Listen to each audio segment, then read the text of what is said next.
Hi, I'm Jyotsna Puri, and I'm the head of the Independent Evaluation Unit at the Green Climate Fund.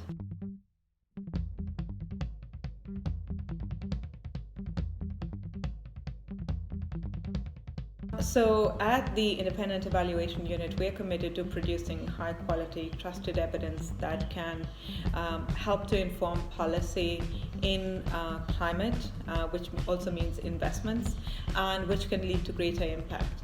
And I think one of the things that the pandemic has highlighted really clearly for us is how risks and uncertainty can play such a big role, and black swan events can play such a big role in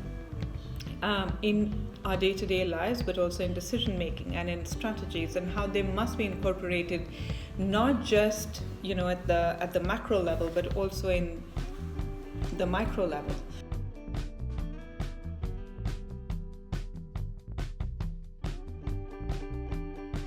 So the evaluative work that we are looking at is topically looking to see as to how the GCF can improve its own work in shifting the paradigm on adaptation. So that's one. And the second one is how the GCF can be far more effective and efficient in the small island developing states.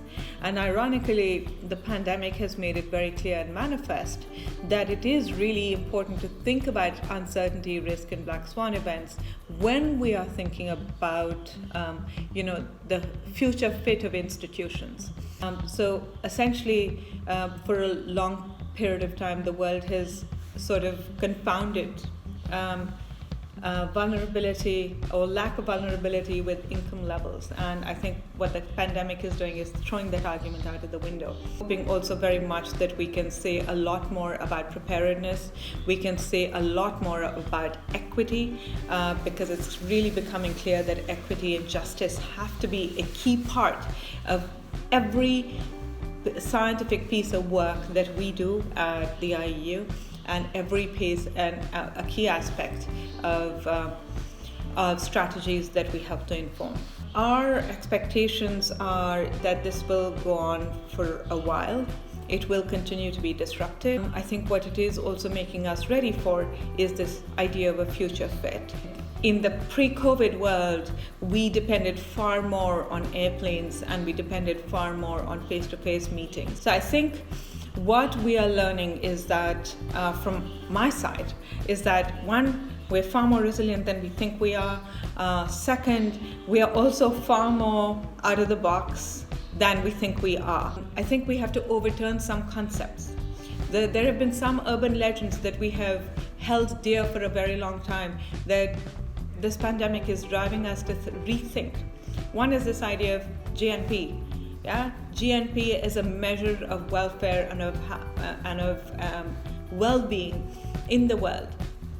The time has come, the walrus said, for us to overturn that, because it's clear that GNP, which ironically increases when we are spending far more on healthcare and when people are sick, as we can witness around the world, is not an indicator of how well people are. And that then percolates down to the rest of the world. Clearly, economic activity or financial activity cannot be the end game.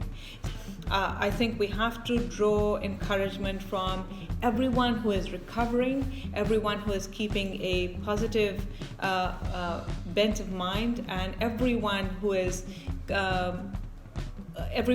determined to learn from this and to go forward in a positive way. And I can only remain grateful for that, as well as the opportunity to have a fantastic set of colleagues and work that I'm really passionate about, as well as friends and family whose relationships I really treasure, even more so now.